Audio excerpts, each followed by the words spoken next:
Okay, so we're going to draw the electron shell diagram of an oxygen atom. So oxygen is going to have one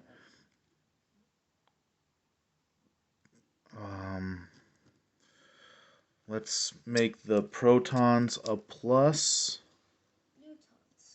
One, two, three, four, five,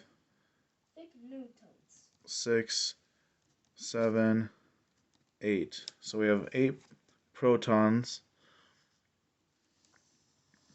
Then we have our first shell, and so we'll do a little minus for our electrons, but we'll circle those.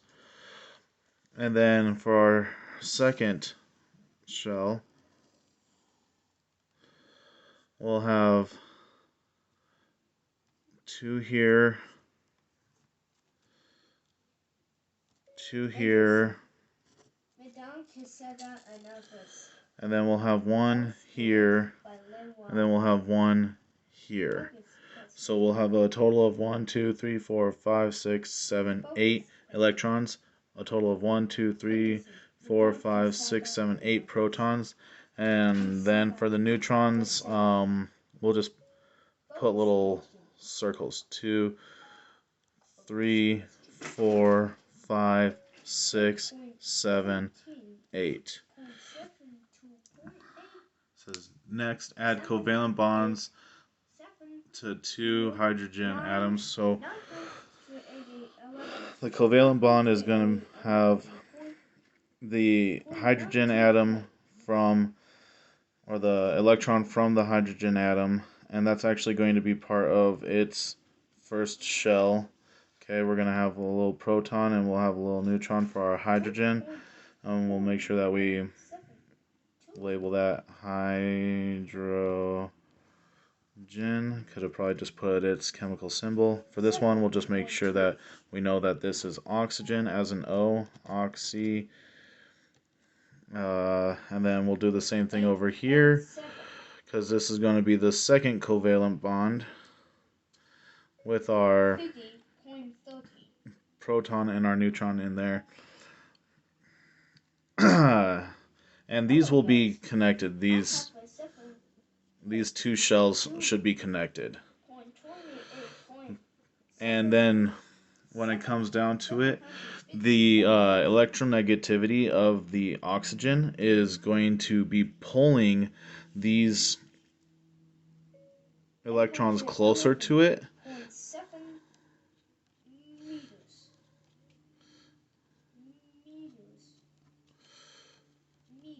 which will give this the, I'm gonna try my best, but it's going to be like a squiggly delta plus. I'm terrible at drawing that, but it's like a delta minus and then a delta minus. But these hydrogens are going to have a slightly, oh wait,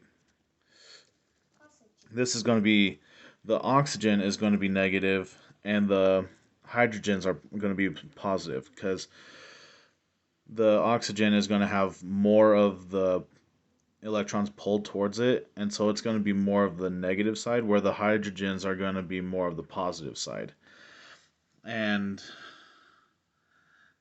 then add partial charges. Yeah, so the partial charges is going to be delta plus for our hydrogen, delta minus for our oxygen.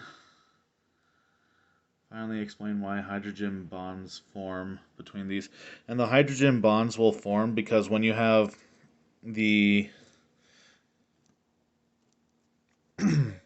negative, the slightly negative charge, I'm sorry, I'm trying to focus.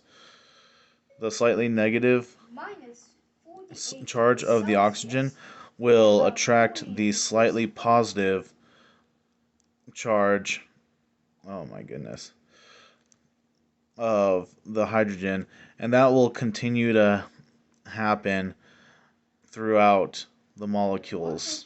The I hope I'm explaining this correctly, but the it is the slightly negative charge of the oxygen that attracts the slightly positive charge of the hydrogen, and that is what creates the hydrogen bond itself.